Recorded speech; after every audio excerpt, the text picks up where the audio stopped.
Hello and welcome back to Alex Goes Sailing. In the last episode you would have seen me destroy my new boat and also compare it to my old one. But in this episode I will be fitting out the interior with fresh marine ply and actually get started constructing the thing. Now last time I had my best friend out the grinder with an 80 grip flat disc that took off that inch thick of filler that the idiot beforehand had put on. So really I had to sort out what I was going to do next. And I decided to lay up the inside with like a skinnet with a bit of fiberglass and fresh resin and then a bit of peel ply so I have a fresh surface to work with when I'm tabbing in all my bulkheads and new wood that's going to be going in. I got my little fiberglass station set up so I could cut all the material to the right length. I ended up using a chop strand as this was the best thing for me to use, as I was going with a polyester resin. Now I'm using a polyester resin because the boat is made out of polyester, and I wanted a chemical bond as well as a mechanical one because epoxy would only give a mechanical one. Also polyester is much cheaper and it's still rated for marine use, so perfect for me, and it is a cheap little boat so no point in spending a fortune with epoxy.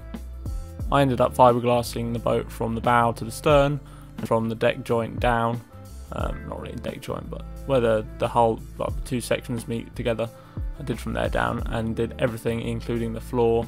Managed to seal up some questionable areas and strengthen some areas that actually needed it. The next stage is the messy phase.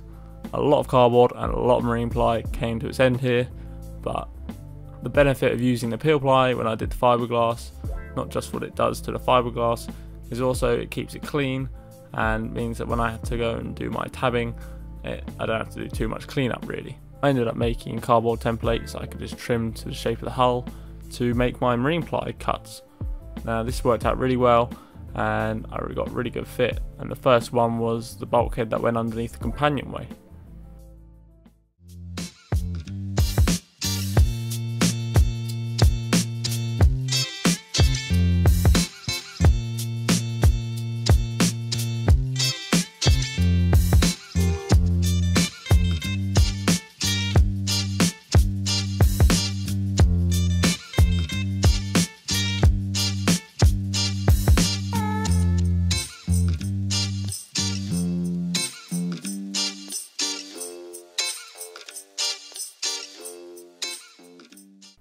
So that ended up working quite well, and I decided that I needed to sort out the rear area underneath the cockpit. Now before it had two beams going across between each side of the hull.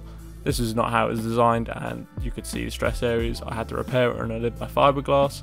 So I ended up using two bits of marine ply, sliding them under each side, and that was used to hold up a sheet that went under the entire floor area, because then I could fiberglass to that on the outside and protect everything on the inside.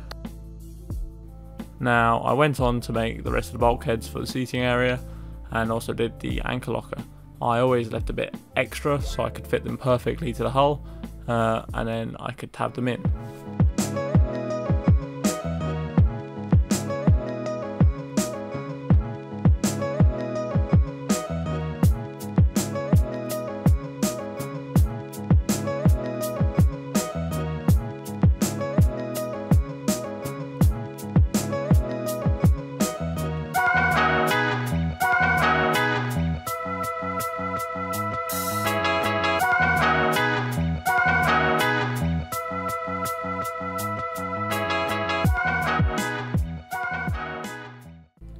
So, as you can see, I haven't cut the seat tops yet, as I need to work out where the floor is going to be, and I need to base that off of how much room I need for tabbing and whatever else I'm going to run underneath the floors, and then where I can put my seats, because I want a lot of headroom really.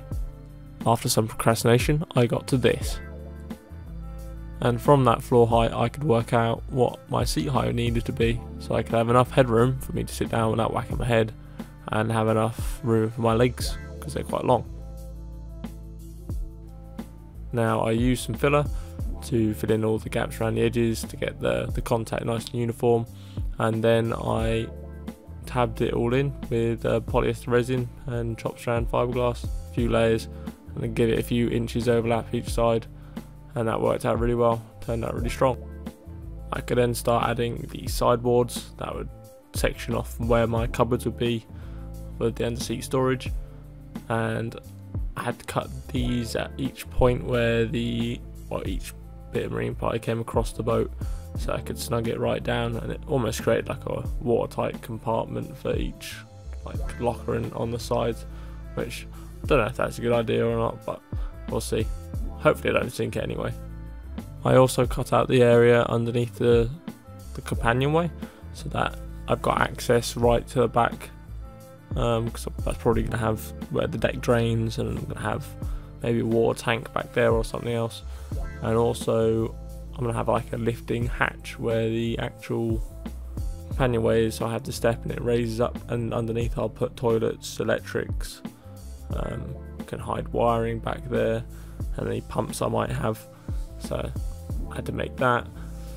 I'm going to have some sort of hydraulic hinge or something like that. I've got to figure it out and plan it, but that'll lift up and hide everything that I don't want to see, and also make it so I can get in the boat quite easily.